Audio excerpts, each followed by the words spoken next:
அனைவருக்கும் இனிய மாலை வணக்கம். தட்சண ஜோதி நிலையம் சார்பாக இன்றைக்கி நம்ம எதை பற்றி பார்க்க போகிறோம் அப்படின்னா, இது ஒரு ஜோதிடம் சார்ந்த அரசியல் பதிவு தான். அது எதை பற்றி அப்படின்னு கேட்டிங்கன்னா, நேற்று கமல்ஹாசன் அவர்கள் ஒரு பாடல் திமுகவுக்காக ஒரு பிரச்சார பாடல் இந்த தேர்தல் நேரத்தை முன்னிட்டு அவரை எழுதி அவரை பாடியிருக்காரு. ஸோ இந்த பாடலை பார்க்கறதுக்கு முன்னாடி வரைக்கும் பார்த்தீங்க வரைக்கும் எனக்கு அவர் கமல்ஹாசன் அவருடைய ஜாதக கட்டம்லாம் எனக்கு தெரியாது.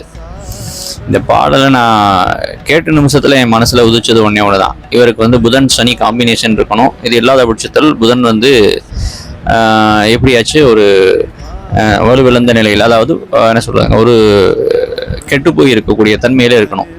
இது மட்டும் தான் என் மனதில் உதிச்சது. ஸோ அதுக்கப்புறமேலும் அவருடைய ஜாதகம் என்னவா இருக்கும் அப்படிங்கிறத நம்ம நெட்டில் தேடி பார்க்கும்போது அந்த 54க்கு பிறந்தக்கூடிய கட்டம் நமக்கு வந்துச்சு.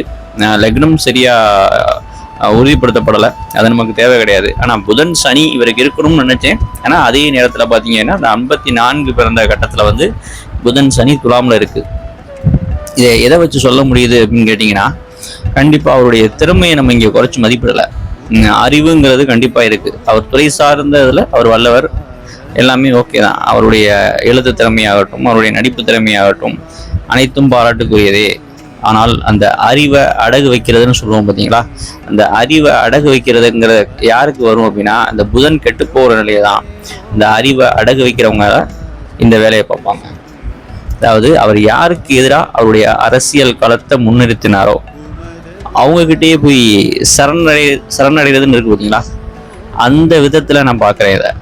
ஓகேங்களா, என்னதான் நான் ரஜினி ரசிகராக இருந்தாலும் எனக்கு அரசியல் களத்தில் கமல்ஹாசன் அவருடைய முன்னெடுப்பை எடுத்து வைக்கும்போது, அதுவும் அவ்வளோ பெரிய திமுகவுக்கு எதிராக அவர் அரசியல் பண்ணும்போது அவரை வரவேற்ற நான், இன்னைக்கு அவர் சரண் புகும்போது அதை நம்ம அரசியல் விமர்சனமாக பார்க்காம இது ஜோதிடம் சார்ந்த விமர்சனமாக உங்ககிட்ட வைக்கிறேன். நன்றி, வணக்கம். மீண்டும் ஒரு பதிவில் சந்திப்போம். ஓம் நம சிவாய.